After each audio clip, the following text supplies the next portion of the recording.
boys, bitch, you better bow down. Crowd just wanna hear the show, start the countdown. Don't be messing around, we ain't chasing no clout. Better shut your ass up before we put your ass down. Might get lumped up, taking verbal bumps, chump. We don't ever bite tongues, always keeping it a buck. Dan, Joe, and Will, they gon' change the game. Bump Boys podcast, it'll melt your brain. Y'all don't wanna see the flame, so don't spark the match. We like rookie Kurt Angle, make your ankle snap. Three amigos like Eddie, but don't lie or steal. Only cheat when we gotta, but to win we will. Mike skills like Dusty, but go hard like Brock. I'm a stunner like Austin, dropping elbows like Mach. Y'all don't wanna see the finish, cause it's us on top. 1, 2, 3, get the V and get a warrior pop. Yo! Okay, welcome to this edition of the Bump Boys podcast. I'm Dan. This is also with me as Will and Joe. What's up? That's all right. The go home Monday Night Raw. It was a very good Raw for the go home show for Jeddah, Saudi Arabia, for Elimination Chamber. A lot was revealed in this Raw. This Raw was very impactful. I'm gonna say this. First segment, Will. Sure. So we'll start off. Geez, I have such a bad memory. The first segment was actually I did like this first segment. So the first segment was Bobby Lashley. Yeah, Bobby Lashley was coming out of came out to the ring, cutting a little typical promo, and then each different person from the actual Elimination Chamber match came out to address how they're going to win the Elimination Chamber. So first came out Seth Rollins, talking about how he's beaten Brock, all that kind of stuff, and that he's headlined WrestleMania. Bobby hasn't, all that kind of stuff. And then the bro, Riddle came out, and he was dressed in a toga, because we were told they're going to have a toga party to celebrate Riddle and Randy, RK Bro, getting a shot at the tag team titles at Elimination Chamber. Then you had Austin Theory coming out.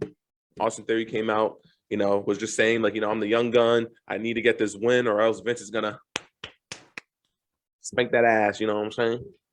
Vince is going to have Austin Theory pushing P, if y'all know what I mean.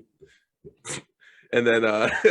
I swear to God, if Austin Theory wins this match, I swear to fucking God. I don't know. They could. I don't know. AJ was looking strong too. AJ came out, cut a nice little promo, and then of course, Brock came out. He was dressed in the Brett Favre Wrangler jeans, the cowboy boots, just a black tight tee, and then he had a black cowboy hat. And the funniest shit, Austin Theory was in the corner. Brock went into the ring, and then he looked at Austin Theory, and he pointed at him. He was like, "Oh, you the chump." He literally took his coat and hanged it on Austin Theory, and took his hat and hanged it on Theory as a coat rack. I'm not gonna lie. It was an actual good opening promo, and then Brock and Bobby ended up staring down. It's fun. Brock is having fun, and that's the weird part. I feel like it's more natural. I feel like it's more organic and everything like that. I enjoyed it, yo. And then Austin Theory went to jump on Brock's back, and Brock shoot him over, and then shrugged him off. Yeah, he basically said, "What the fuck is you?" Remember from Boy Scouts? Remember when I don't know if you were there. I think you were when I went to go choke Vinny one time, and he was sitting down, and Vinny just scooped me. Basically, he just a fireman carried my ass. I was like, God damn. And then he basically he suplexed Austin Theory a few times, and then that was it for the promo. Brock Cox staying in the ring, looking nice and strong. But it was a great honestly, Raw, kudos. That was a very good opening promo. It got me excited for the show. And then next we had the Street Profits versus Dirty Dogs. Out comes Tommaso Ciampa. He's out here for the commentary section. These two back and forth. All up. Then we have some audio. Is this his official call up or no? No. No. Ziggler came to NXT and he just come in to mess with him, I think. Yeah. So Tommaso basically was like, since Ziggler went on to my show, it's only fair that I go onto his show. I guess they're trying to push maybe some more viewers to probably because tomorrow I think is Chaos Vengeance or something like that for NXT. For NXT, yeah. So they're trying to push that. I feel like so.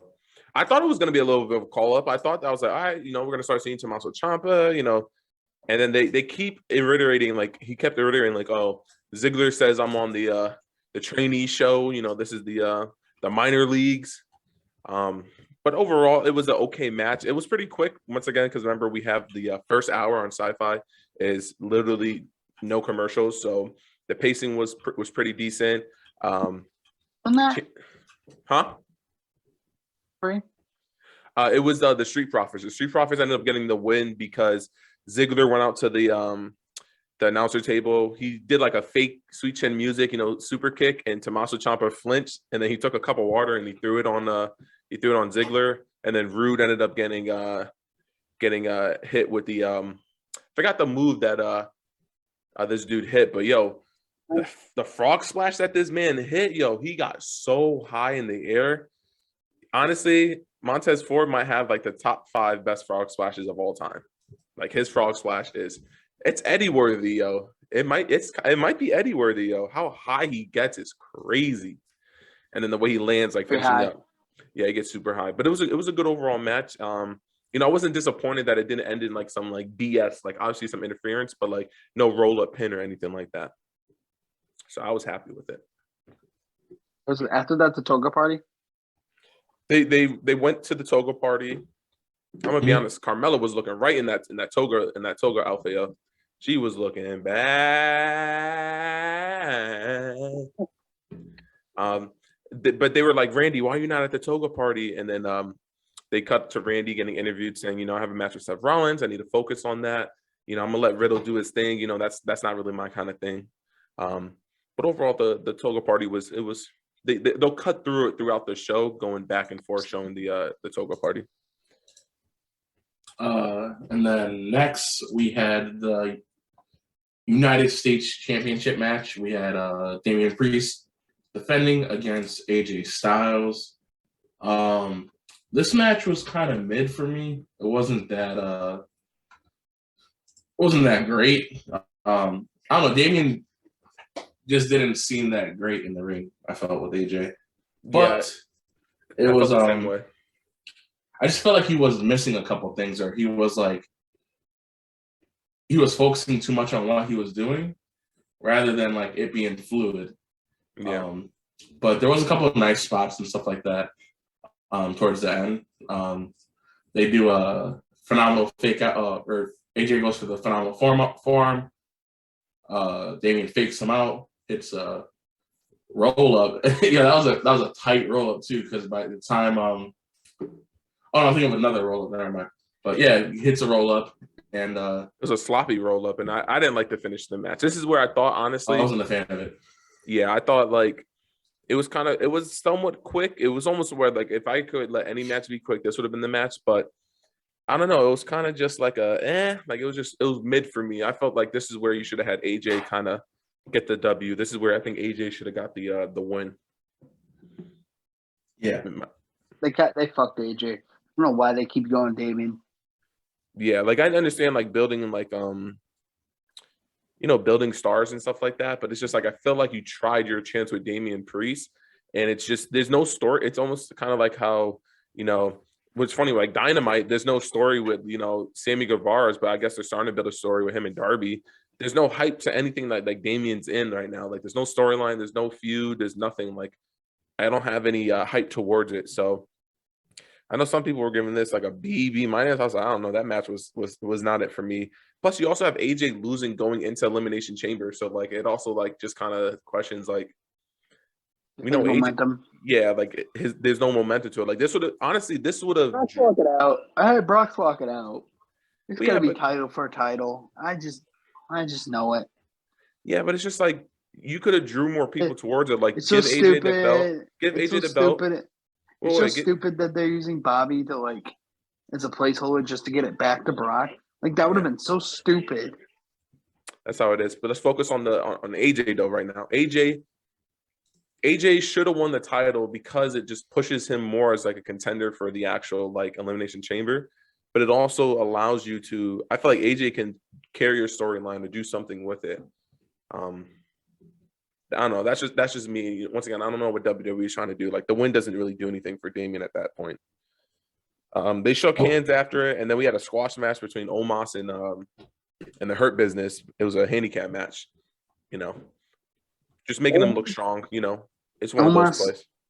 Omos fucking destroyed Cedric, and that basically buries Cedric Alexander and Sheldon Benjamin. Yeah. You could have them in the tag team, like you could have had them in the, as a, I don't know. Eventually, but now you don't. But now that kind of hurts it. I guess it does, but at least they have them as a tag team. They just need to utilize them. It's almost like on SmackDown, the Los Chicharrones. It's like that's not their names, but Los Lotarios. Yeah, Los Stars. I like to say Los Chicharrones. It's a food. It's just convenient. Yeah. Next we had the 24/7 title picture. I'm just gonna sum up the whole thing because it cuts back and forth throughout the whole night. Reggie and Dana having a little date on Valentine's Day.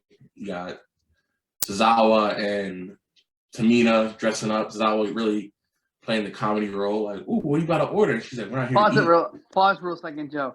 Wouldn't it be funny? You know how during our fantasy booking, we always had Roman get mad at the waiter. Mm-hmm. Yeah. What this remind me of? Have R-Truth be the waiter for Roman and Roman's segment in his thing, and just have it be a 24/7 host. Like the whole staff is just 24/7. 24/7 competitors. Mm. That would have been funny. Actually, that would have been funny if in the spot they had like maybe Brock sitting down for like a big ass like steak or some shit like that. Like, what's their deal? Something like that. I thought, yeah, that would have been a nice little funny moment. But they basically said, "Hey, girls, it's not nice to friend zone people, Don't do that shit." So it ended up backflipping where he was like, fuck that. Since you friend zone me, I'm gonna get you, bitch. And then he ended up rolling her up for the win. So Reggie is your new 24. So a title change did happen. He is your new 24/7 champion. I like the ref how he went back for the cookies. I did like that. Yeah, that was funny. He's like, ref. He's like, ooh. Grabbed a cookie, shoved one in the pocket, and then dip. Those are them. Terry Miyasu or whatever how R-Truth is pronounced. I was like, bro, that's not even Terry Miyasu. But overall, I thought that was actually. I ain't gonna lie. This was the side segments they had on Raw were actually pretty good. I'm not gonna lie. They were actually really, really good. Because then after that, we had Lita and Becky doing. Remember how I said they need to do a contract signing? It kind of like if no one's gonna get their ass like beat down or like nothing crazy, no brawl, the contract signing is a nice way to allow you to talk, but like have it while you're talking. You could talk 3 weeks in a row. But I like the Becky, her skills on the mic, fire. Like the way she came out, she looked, very like depressed, like she was contemplating shit. Like she was just like, I can't believe you, Lita. You're my idol. How is my teenage idol gonna come when I'm at the peak of my success and want to take that from me? Basically, calling Lita greedy and shit like that. And it was, I like the whole segment aspect of it. Lita got on the mic and was saying like, well, if I created you, if I was part of creating you, it's time for me to finish it. So I thought like that was a nice little tie around. And this segment was good, the contract, it wasn't like a traditional WWE contract signing where they start brawling, someone goes to the table. It ended with Becky just kind of like, saying like, yo, don't take me there. I might go for your neck, you feel me? If I need to do what I got to do. So overall, I thought it was once again, like I'm going to reiterate, a lot of good segments on Raw, and the contract signing itself was good. So Becky stormed off, and Lita was looking nice and strong. Mentally, Lita might be in Becky's head. Right. Next was the Gauntlet, right? Yes. Well, next was the yeah. I think it was. Yeah, I think next was the Gauntlet match. Yeah. So just because the Gauntlet match was pretty lengthy, but I will say, good quality, and to sum it up, Rhea ran the Gauntlet, started off the Gauntlet, and then ended up winning the whole thing. No, she lost. Someone ain't watch Raw. Bianca Belair came in at the end. And Bianca. Yes, Bianca. Sorry, I had that backwards in my head. No, I fuck with you. The matches were good, yo. I know how much you hate Bianca. I'm not a fan of her, but it is what it is. To me, the Gauntlet was good. Like, I'm not gonna lie, I was surprised they gave this amount of time. I thought there was gonna be some BS like roll up, but no, they gave the women their time to shine, and they came through. Like the Nikki ASH and Doudrop, they were okay, but Liv Morgan, yo, she had a nice lengthy little run with I was about to say Bianca, yo, he got me all fucked up now with Rhea Ripley, and I was impressed. Doudrop came out. Doudrop slowed the pace down. Obviously, bigger woman, slowing down the pace. More heavy. Like WWE 2K22 heavy style attacks. You know what I'm saying? Slow, heavy attacks. And then Bianca came out, and if you look at it, I was like, yeah, Rhea Ripley is definitely, in my opinion, a better wrestler than Bianca. Like Bianca still had a little bit of like not tying her moves together as well. Nothing like sloppy, but it was just kind of like big move in between slot. Like Rhea really can like sell. She can time things together. Seeing her do this gauntlet, honestly, I want her to win it. I know they're gonna have Bianca probably win it, but I honestly would like to see Rhea versus Becky. We had Rhea versus Charlotte. I think Rhea versus Becky would be an Alexa amazing. Wins, or Alexa wins, going on to Alexa's segment where Alexa basically got cleared to compete. She got cleared by her psychiatrist, who like it's almost like he didn't do anything. Yeah, he had her doll. He like gave her a new doll or something. Yeah, he gave her the new doll with the stuff in the new doll, and then told her, well, the old shit from the old doll is still in that doll, so that doll's still possessed. Basically, that's like taking the Annabelle doll, gutting her, stuffing her in like a Chucky doll, and then being like, it's just a Chucky doll. But the stuff that's in Annabelle is now in the Chucky guts. But yeah, so that was a nice little surprise, So Alexa Bliss is going to be in the Elimination Chamber match. But after what I saw, the Chamber match should be pretty good. I think the card is stacked. I'm calling it. Elimination Chamber is going to be better than WrestleMania. What do you mean?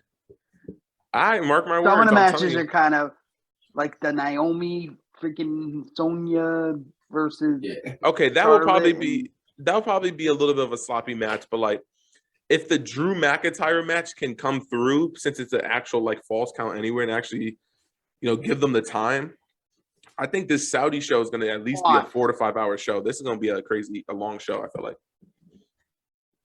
This could take forever. Yeah, because you got 2 Elimination Chamber matches. Now, if you gave the women's gauntlet, think about that. If you gave the women's gauntlet almost an hour, right? It was like an hour, probably. Will at least be an hour. It was like an hour. You have to at least give the women's Elimination Chamber an hour and a half. You can't have a regular women's gauntlet. They could have just had them, showcasing what they got and speeding it up. Saudi isn't very forgiving with women, so. Hey, at least they didn't give them a 3-on-3 freaking. Oh, speaking of it, we don't have to really watch SmackDown. We skipped SmackDown this week for review. We can. I already know everything that happened. WWE is a terrible company. Yeah, don't say anything. I got preach it. Uh-oh. But Bianca does win, and that does lead into was it the Alpha Academy versus the Mysterios match? Well, before that, wait. Before that, there was they attacked Riddle. They interrupted the toga party and stuck a guitar in his guts. They went bang, and the funniest part, Riddle went like he literally on TV went like when he was on the ground. They zoomed on his face. He went. But yeah, they had the Alpha Academy party versus the Mysterios, and then they had the Miz come out as special announcer, which I liked. I thought it was good. Which ended up being the Alpha Academy getting the win. Yo, Chad hit a tight pin. When he rolled out of the ring, Dominic was still folded up on his shoulders. Mm-hmm. And I was like, yo, that was kind of tight. Like, I thought it was kind of funny. He just like the turtle on his back, kind of just still stuck in that position. That shit was tough. But they got the win, which leads us on to our main event. But after the match, there was a skull crushing finale from Rey Mysterio. He got skull crushed. We end with our last match of the evening, the main event. It's been hyped throughout the entire show. Riddle announcing it. It's going to be Randy versus Seth freaking Rollins, and the match was good. I was impressed with it. Have you guys noticed Randy doesn't do his backbreaker thing anymore? I was watching some old clips like throughout the ads and shit like that, commercials. Randy doesn't do that backbreaker thing that he does. Remember where he grabs people by the back of their neck, and then he doesn't do that no more. Oh, he looks like put it out. You think he switched it out for his flip? The flip that he does, that side flip. You think that was what he switched it out for? Maybe. Yeah, that actually would make sense because he used to catch people off the ropes with that. Maybe they didn't like the way that happened. Maybe people were getting their shits broken. Like if you think about it, you don't see backstabbers no more. I think he swapped it out for the table flip drop he does, because he started adding that too. So imagine taking both those. But I thought this match was going to end in a interference. There was going to be a tag team match somehow, but we didn't get that. We did get interference from Alpha Party and coming to jump up Riddle and stuff like that. Randy comes in, fights them off. Steph comes slides in. Steph steals the pin. And hits a curb stomp for the win. But overall, the match was pretty good. They each had They gave him time. They gave him time. They gave him half an hour. Definitely. Great, and Seth was loose. Seth was very loose that night too. Isn't it kind of sad that I'm going to say it once again? I don't know what they're saving Bobby Lashley for, but isn't it sad that Bobby is the champion, right? And he hasn't had a match on Raw, and it's been Seth at the main event every week. Yeah, it's kind of sad. He's their golden boy. It's him and Roman. They're 1 and 1A. So what's the point? So they should have just given Seth the freaking belt. I would have rather have Seth enter the Elimination Chamber with the belt. I would rather have, for example, if Seth is going to be main eventing every night and Bobby doesn't even wrestle, Bobby is just in his suits. One, you're selling that Brock is so fucking strong that Bobby needs a whole month to take off to recuperate, which, okay. So you make Brock look or Seth look stronger than, in my opinion, than Brock, since Roman to beat Brock. Yeah. I don't know. That's just my small little takes that I've seen throughout, where it's just I don't know how I feel about some of the booking on that. Whereas I would rather have had Seth won, since Seth now, it's nice to see the champion in the main event. I don't see Seth winning, no. No, I'm saying at day one, I'm saying what they should have did. At day one, they should have had Seth win, because of the booking aspect of just classic, it's nice seeing the champion. No, they wanted Brock to get screwed. I got true. Paul had to turn on him. Well, couldn't you have had at the Royal Rumble Brock versus Seth, and then Reigns screws over Lesnar?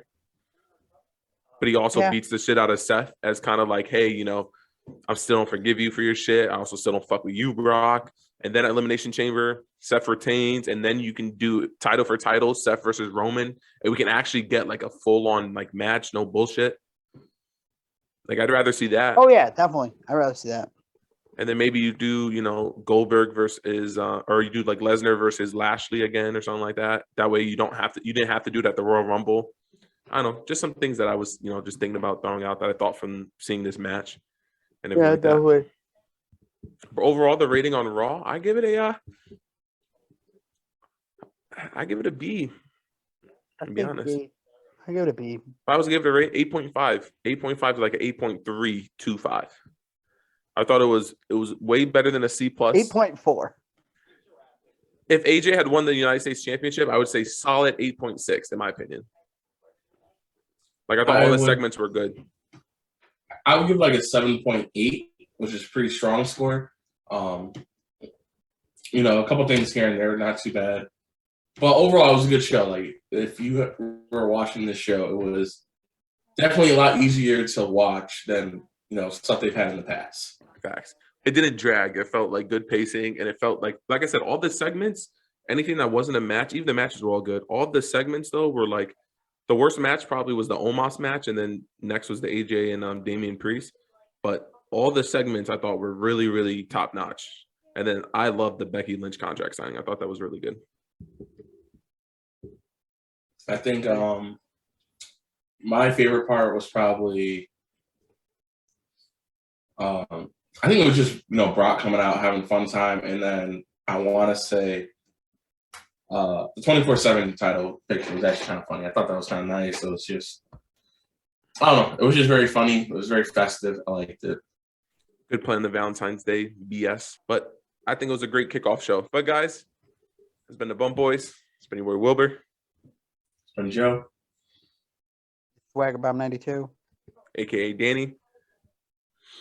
Peace out. We're out. Must bid you adieu, a goodbye, mwah, and good night. Oh my God, it's so great. Bang!